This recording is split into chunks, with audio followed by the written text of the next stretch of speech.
From your experience of dealing with narcissists and surviving narcissistic abuse, you already know narcissists act on a whim.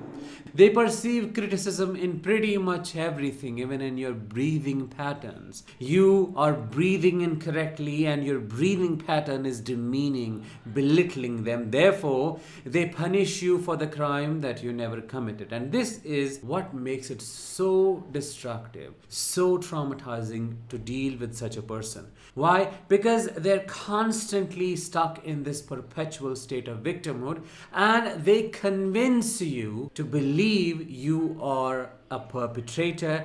You are always attacking them, you are always comparing them, you're always putting them down.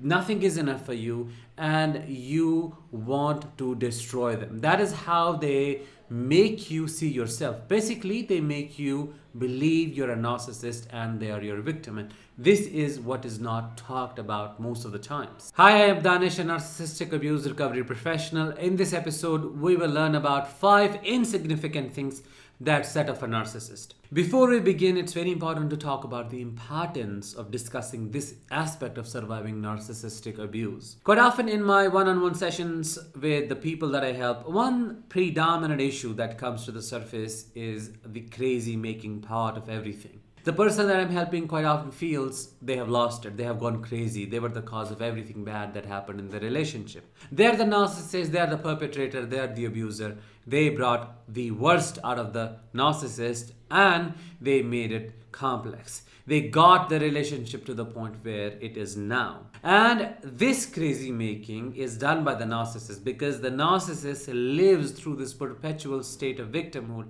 throughout the relationship and sets this whole environment, frames it for the victim so that the victim takes blame for every single issue, and the narcissist escapes the responsibility, escapes the radar, escapes accountability, and makes the other person think they are causing the problems. This is what is the most dangerous and the most devastating aspect of a situationship like this, because it leaves you feeling crazy, it leaves you feeling eccentric, and you feel like you have lost it truly. You stop trusting your judgment, you stop trusting yourself, and you stop trusting your perspective and perception of the world in general. Let's get started with number 1, your tonality. We will talk about words in a moment, but first we'll talk about tonality. The way you speak things, the tonality that is quite natural to you may be triggering to a narcissist because they want you to be subservient, they want you to be compliant, they want you to be obedient, they want you to be a doormat that lets them walk all over itself. The moment they see a deviation from the idealized snapshot they have of yours in their head, they lose it, they go crazy, and they start degrading you, punishing you, belittling you. One such thing that could trigger them or set them off is your tonality, the way you speak. You may be normally speaking, you may be having a normal pitch, a little bit of higher pitch, maybe a lower pitch, and it will set them off. They would start raging, they would start berating you, they would start giving you silent treatment, and you wouldn't know what the hell happened because the narcissist is punishing you for a crime that you never committed, and your tonality is perceived as a form of disobedience. The narcissist in their head thinks, how dare you speak to me that way? How could you speak to me that way? That was so beneath and below me. And their insecurities come to the surface. They feel disrespected when there is no disrespect present in any way, not even in your intentions. And that is how they become a victim of their own doings, punish you, and keep punishing you until you break and feel shattered. Number 2, your words. You have to walk on eggshells around the narcissist because you do not know what word would set them off, what would trigger them into reacting. One small, slight difference in the usage of words, and here you have a raging wolf who is about to maul you, who is about to tear you, shred you into pieces for no reason whatsoever. So you have to watch your words, and you have to be constantly hyper vigilant, constantly hyper attuned, filtering every single word that comes out of your mouth because you do not know what will attack or what will they perceive as an attack to their fragile ego. Their ego that is made up of fragile glass that just breaks down with a slight touch. So you constantly watch your words, and a time comes in the relationship when you completely stop speaking because everything that comes out of your mouth is perceived as a form of criticism, is perceived as a form of belittling, and they degrade you. They put you down for every single idea that you have. Talking about ideas, we'll discuss more about having different opinions in point number 3. But right now, focusing on the words, so your words are their kryptonite in a way. You cannot say things in a way that would sound commanding or demanding. You can't ask for help. You can't tell them things that they need to do, because if you do so, they would be triggered and say, you can't tell me what to do. You can't command me. You can't order me around. You can't use me. I'm not your puppet. I'm not your servant. When you never meant to use them, when you never saw them as a servant, when you were just simply asking for help,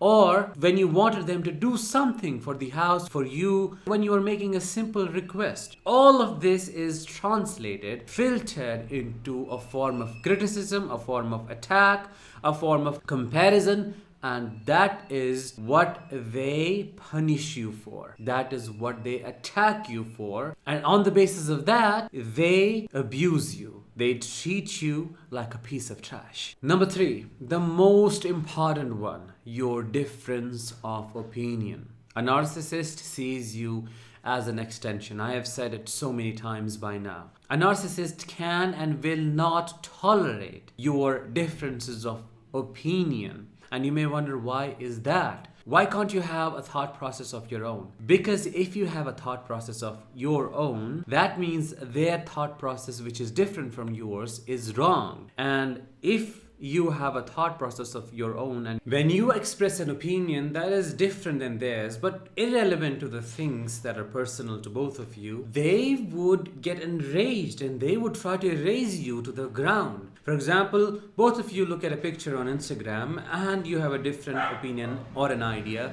than theirs. Instead of embracing the diversity, instead of accepting that you are a different person and accepting your individuality, what do? They belittle you. They put you down. They abuse you. They shame you. They degrade you, humiliate you for thinking that way, for having an idea that is so obscure, that is so unacceptable, that is so eccentric, when in reality their ideas are eccentric and odd. So they think in black and white terms. If someone thinks the way they think, it's good. If not, then it is completely bad. It's completely black. There is no existence or possibility for the gray area. So your difference of opinion is a threat for them. One, that tells or says they are wrong, or what they think is not right. So they have to make what you think wrong, and that is why and how you start thinking and feeling there is something wrong with your thinking. That is where the seed of doubt is sown and how you're slowly made to feel crazy. Number 4, your brilliance and intelligence. If you are with a healthy partner, they love the fact that you bring so much to the relationship. You have so much to offer. They love to see things through your perspective. They enjoy your intelligence. They rely on you in a healthy way. You have different ways of seeing the same colors, the same things than theirs, and that brings excitement to the relationship. It's something to enjoy, not to feel threatened by. What does a narcissist do? They degrade your intelligence to the point of absolute and total loss of it. They can't stand the fact that you are intelligent. You can think more vividly and brightly than them, that your ideas are wide, that you're not so constricted, so narrowed in your thinking. They can't stand the fact that you are not so tunneled in your visions and your perceptions of the world. They can't stand the fact that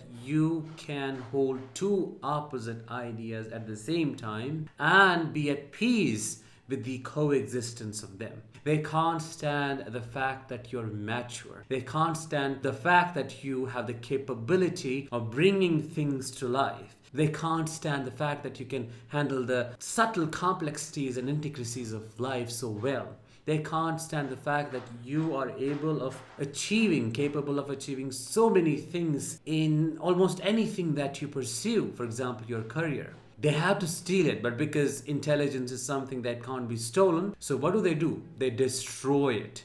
They destroy it through their abuse. They torture you. They injure your psyche until a time comes where you can't even think, where holding things in your conscious memory becomes difficult, where you can't rely on your long-term memory because you have been gaslit into thinking that your memory is not reliable, or where you struggle to read a couple of pages of a book when you were the one who has written books, who wrote books, who has published research papers, who has done brilliant work in your life in your own unique way.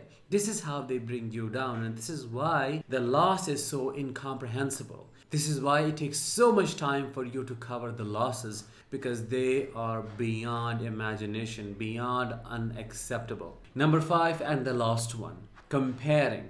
Now, you may not be comparing them with other people. You may not be comparing the things associated with them with anything else, but they would feel you are creating a comparison, or you're showing somehow they are lesser than the other person. Why? Because it's their own unresolved sense of insecurity that makes them think and feel so. But because of their narcissism, they have to make you think you are making them feel that way. There is nothing wrong with them, and you are intentionally putting them down. An example of this could be loving the furniture in a different house that they have gotten, which is different, stylish, and you like it. And instead of embracing your taste and liking the things that you like, or just simply holding space for it, what would they do? They would blame you for comparing the things in this house with the things they have got in your own house. They would blame you for making them feel small, or saying the things that they have got are less in some way when compared to these things. Or you could be simply admiring a person's intelligence, their qualities, the way they are present, and instead of just seeing it as an opinion or your experience, they would blame you for comparing them with this other person when there is no comparison possible, or you are not thinking in that way, and then would degrade you, put you down, abuse you, berate you, punish you in all ways imaginable for committing a crime that you never thought of. This is how skewed, how distorted, how tunneled their understanding, their vision, their perception, their view of the world is, and this is why the relationship with them is impossible in any capacity. In a nutshell, a narcissist has the mental capacity and maturity of a toddler, but this toddler is stuck in an adult's body. Therefore, they have the capabilities of an adult, but they lack the mental capability they need to be an adult, which makes them very dangerous to be with. I hope you found this episode helpful and insightful. If you did, let me know in the comments, drop a like, share this episode, and make sure to subscribe. I'll talk with you in the next one. Until then, let the healing begin.